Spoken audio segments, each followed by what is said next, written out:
This is the Project Management Podcast. We bring project management topics to beginners and experts. Find us on the web at www.thepmpodcast.com or send your emails to pmpodcast@gmail.com. Hello and welcome to episode number 141. I am Cornelius Fichtner. This is the Project Management Podcast for the 7th of March, 2010. Nice to have you with us.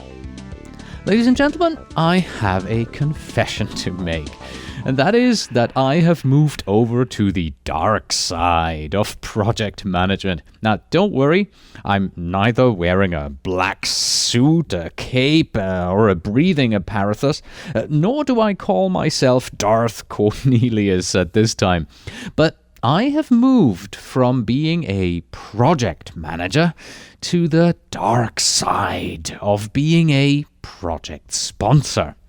So, let's take a look at my very first experience as a project sponsor today. And to keep it interesting, we will hear from roughly 10 other people what they love and hate about their own project sponsors. Today's episode is sponsored by the 7th Annual Project Management Conference for the Drug and Device Industry. The conference takes place from April 12th to 14th, 2010 at the Orlando World Center Marriott Resort and Convention Center in Orlando, Florida. Learn all about cutting-edge tools and techniques to help you lead your team confidently and walk away with clear strategies for achieving project, program, and portfolio success. To learn more, please visit iirusa.com/PDD. Before we move on to our main topic here, I owe you an apology.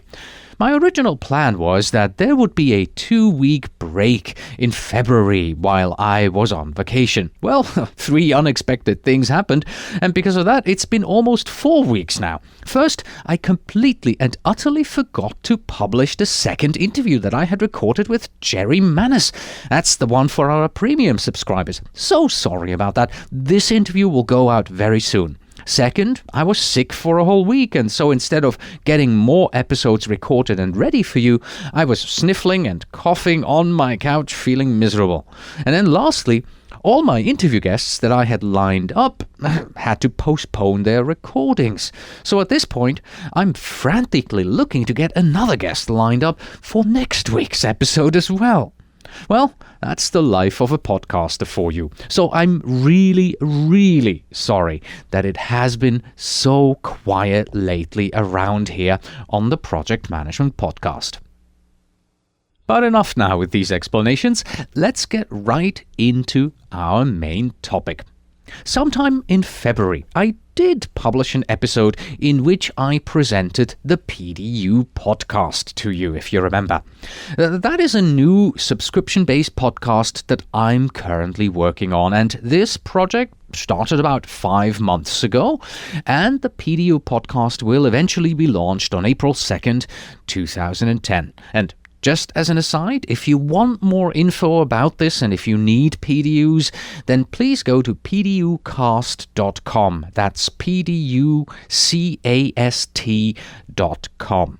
Overall, I'd say that this PDU podcast project is eating up about 80% of my working time. But then, about 3 months ago, I had another idea. Great idea for yet another product. And that idea, it was simply too good to pass up. I just had to get this other project started without delay. But I certainly didn't have the bandwidth for it. I was concentrating on the PDU podcast. That meant I needed to find a project manager who would manage this project for me. So I went ahead and I contacted a PMP from Arizona whom I had worked with previously. For right now, well, let's call him George. So George agreed to take on this project. We had a deal and I was suddenly a project sponsor. And this alone led to my first problem. As an experienced project manager, I knew exactly how I would approach this project because, well, I had all the details for the project in my head. I could have told you exactly what steps I would have performed on this project. I knew what I'd do first, second, third, and how I would run things and what documents I create, etc. But A, I didn't have the time to do all of this because I was focusing on the PDU podcast, and B, I didn't want to micromanage George. And just between you and me, the risk that I'm micromanaging him on this project is actually my greatest fear. You know, that as a project manager, we sometimes have the tendency that we don't want to give tasks to our team members because, well, nobody but me can do this in the quality that I want on my project. So we either do these tasks ourselves or we hesitantly assign them to someone else, but then we breathe down their necks on each and every step. And trust me, as the project sponsor, I certainly didn't and still don't want to do that to George.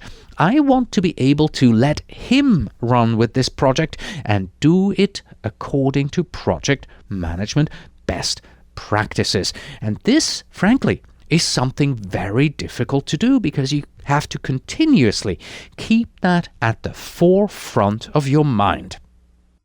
So, in order to convey all of this information that's in my head to George, we both figured that a project charter was in order. So we had a kick-off meeting, a teleconference, and we discussed the project at a very high level. After this, he created a charter that went back and forth a few times between us. Well, actually, it didn't go between us because we use online Google Documents for this, so we simply edited the same document online until we got a relatively final version. But out of this process came my first lessons learned, and that is a new appreciation for the other side, the dark side that I'm now on here. It really isn't easy to explain to your project manager what a project is all about in this early stage. I tried my best, and George certainly created a good project charter, but it needed my input here and there so that it would in fact represent what I had really wanted this project to do. So here's my first recommendation to you. Once you have the charter finished as a project manager, don't just send it to your project sponsor and say, "Hey, is this what you wanted?" Instead, set up a meeting with her or with him and go through the charter, review it, clarify it, add more detail. Remember, the intention of a project charter, and indeed the intention of every single template and document that you create or use on your project, is not just to simply sit there and mindlessly fill in the gaps. The intention is to use this template, this document, to clarify, specify, and detail the information the template or form contains, so that you, your sponsor, your project team, whoever is working on this document, gets a better and more in-depth understanding of the project. That's what templates and documents are meant to do. I promised you that we would hear from about 10 people regarding what they hate and love about their project sponsors. What I did is I reached out to my followers on Twitter and I asked them to send me a short tweet about what they hate, love about their project sponsors. And here's the first one from Alex Navarro. He is a project manager from Mexico. He says, "What I hate is that the project sponsor simply offers his or her full support and sponsorship without any idea of what the project is."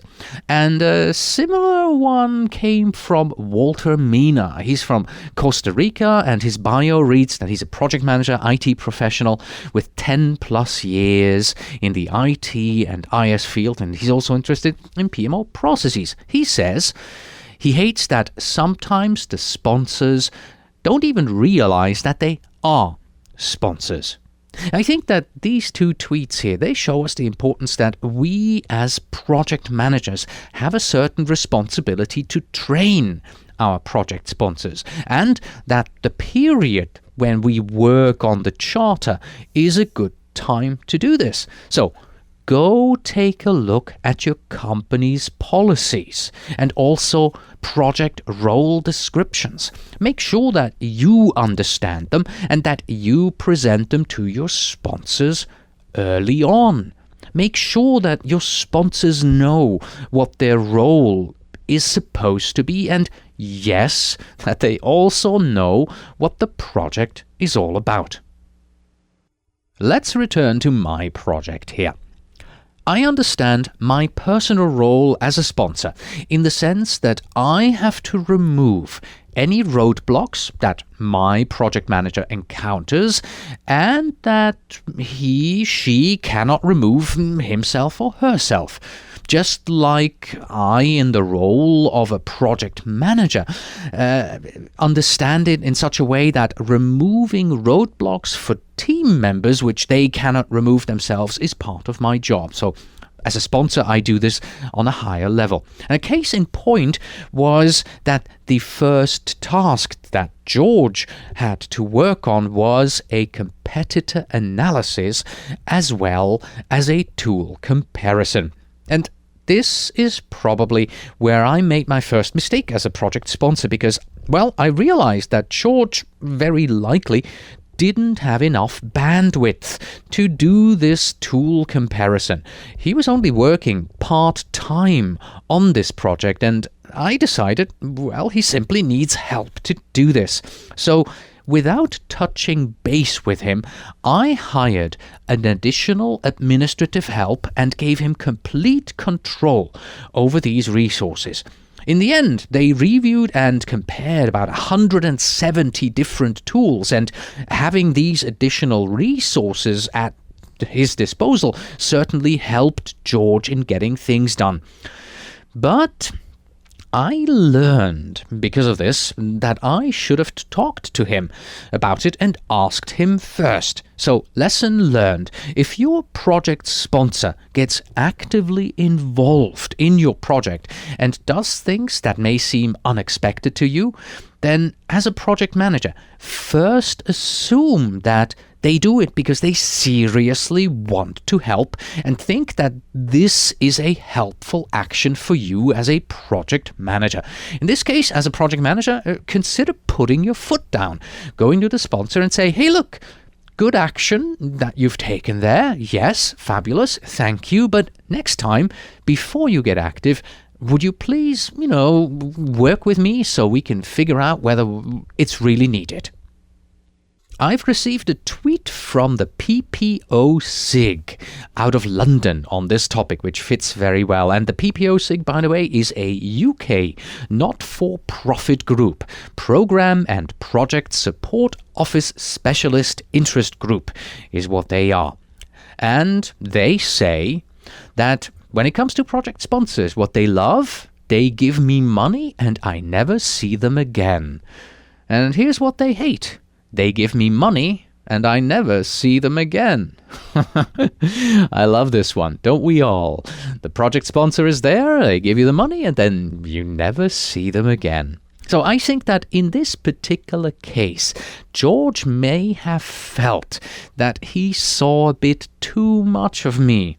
And we'll probably find out what he really thinks, because once I tell him that he's featured on this podcast here, he'll probably listen to it and give me his input. Here's another tweet that I received, and it seriously represents another fear that I had when I took over the role of project sponsor. This one comes to us from Carolyn Coate. She lives in New Jersey in the USA, and her Twitter bio reads, steampunk, electro-chill waveform with a day job, probably a project manager day job, 2 cats, and a garden. And she says, my project sponsor keeps changing his priorities. Drives me nuts because my area needs time and prep to meet his needs. Okay, yeah, this is probably happening a bit with me here. Maybe not the actual priorities per se, more a bit of feature creep. Because even though I am really not actively involved in working on this project, I continue to think about it. I worry about it. I discuss it with my business partners. So, new ideas just come up. Improvements appear out of the blue and new opportunities arise. For instance, one of my business partners said that she might wish to license this final product from us for her own business. Now, there's an unexpected opportunity. Create the product and then license it to someone else so that they can use it and they can sell it as well. Hadn't considered this. And now George suddenly has to include this idea in his tool comparison as well. And think about this. So here's the next lesson learned for me as a project manager. If in the future my project sponsors come to me and they change their priorities, they change the features, they change their whole idea about the project, I'm not just going to grumble and stomp my feet. I'm going to ask them, what the background is, why we're doing this, so that I can understand the bigger picture and how this fits into the whole project, environment of our organization, because projects are not executed on their own. They have connections to other projects. There are reasons why priorities change, and there are reasons why features change. And here's a tweet from Andrew Lindsay from Atlanta, Georgia, who kind of fits into this theme. His bio on Twitter: customer-focused project manager with 20 years experience of successfully delivering innovative business systems to international energy companies worldwide. Definitely used up all his 140 characters there in the bio. All right. Andrew says, what about sponsors? I love the senior level buy-in they bring to cross-functional projects, but I hate it when they try to manage the project. Okay, so we agree that I might be prone to changing priorities and features, but here is something that I definitely am not prone to. And this tweet comes to us from Darth Cornelius. He is out of Bonn, Germany, and his bio reads that he is a software developer based in Germany. And what is it that he hates about his project sponsor? Superimposed and too tight deadlines. Well, we all love that, don't we? I have been a project manager for over 18 years, and I've been given my share of absolutely impossible deadlines by my project sponsors. So when I launched this project for George, he showed me his schedule. And you know what I did? I extended his schedule by 4 weeks and gave him 4 weeks more. Okay, I know that according to Parkinson's law, work expands to fill the time available. That means if you give someone 3 weeks to do a job that could theoretically be done in 2 weeks, then they will somehow find a way to fill the additional week with busy work. But frankly, I simply didn't want to have a project with a deadline that I considered as being too tight. All right, so this is where we are at in the project right now, and these are the lessons learned from me as a project sponsor, for you as project managers, and for me as well when I go back to being a project manager and I have to deal with my own project sponsors. You will definitely hear more about the dark side of project management and possibly even an interview with George, and you'll get to know his real name then. For today, I would like to leave you with a few more tweeted comments from listeners here, and then we will close out with a recording in which Mark Perry from the PMO podcast tells us what he really hates and what he really likes. about his project sponsors. So here are a few tweets first. First one here from Andrew Doran, Berkhamsted in the UK. He's a husband, dad of 2 boys, IT project manager, book crosser, geek, and all comments are my own opinion in his Twitter account. He says, the best sponsors have been given the job as a full-time role and not just a name in a box. He had great versus bad sponsors that way. And I asked him back, wouldn't a full-time sponsor mean that they might constantly breathe down your neck if that's all they do? And his answer back to me, and he actually had to send 3 tweets to answer it completely. He said, it's not quite what I meant. We sometimes have sponsors, in quotes, who don't understand what it means or even care of being a sponsor, and that doesn't help. Whereas those who know and understand it as a part of their job take it seriously. Good sponsorship makes a big difference, and what he likes about project sponsors, moving obstacles and dealing with escalated issues, like I removed the obstacle from not having enough resources.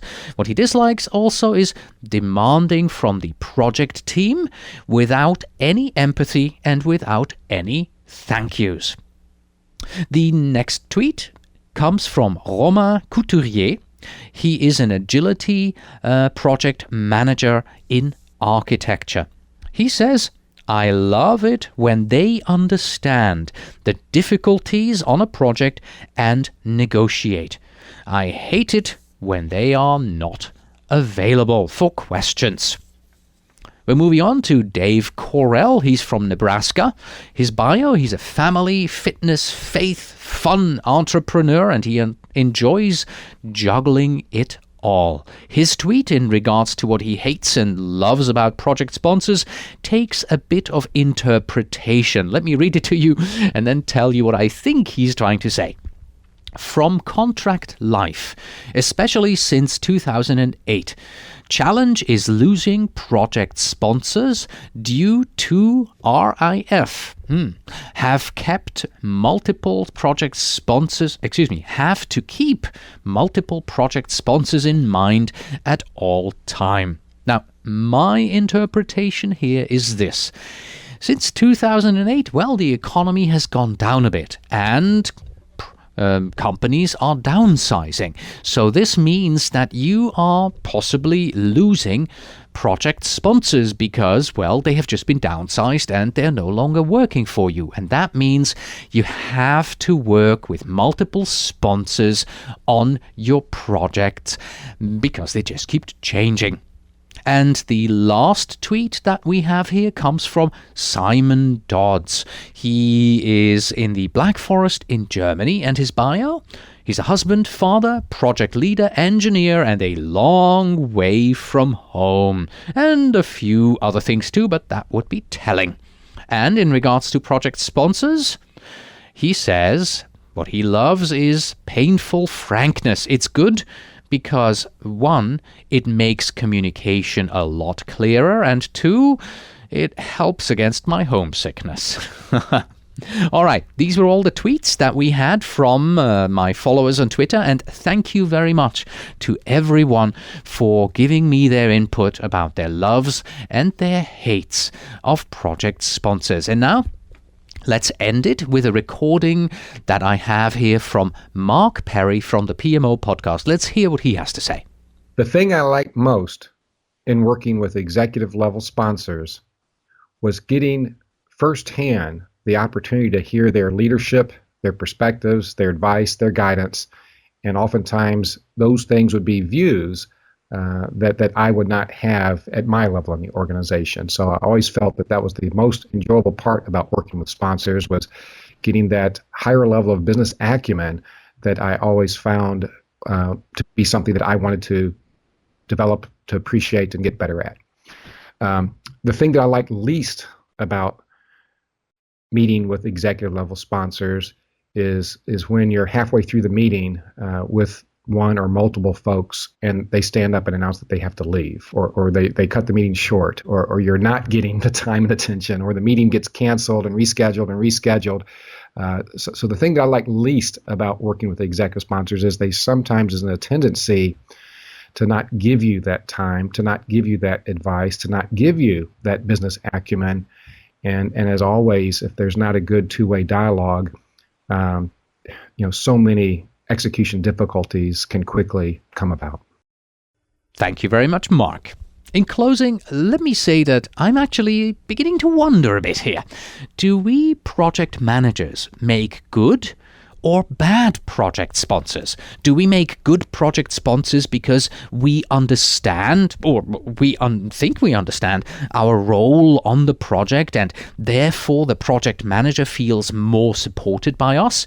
Or do we make bad sponsors because we know project management and we therefore have a tendency to micromanage our project managers and our projects and prescribe what they should be doing on our project here? Well, you know what? Let's make this into a question of the week.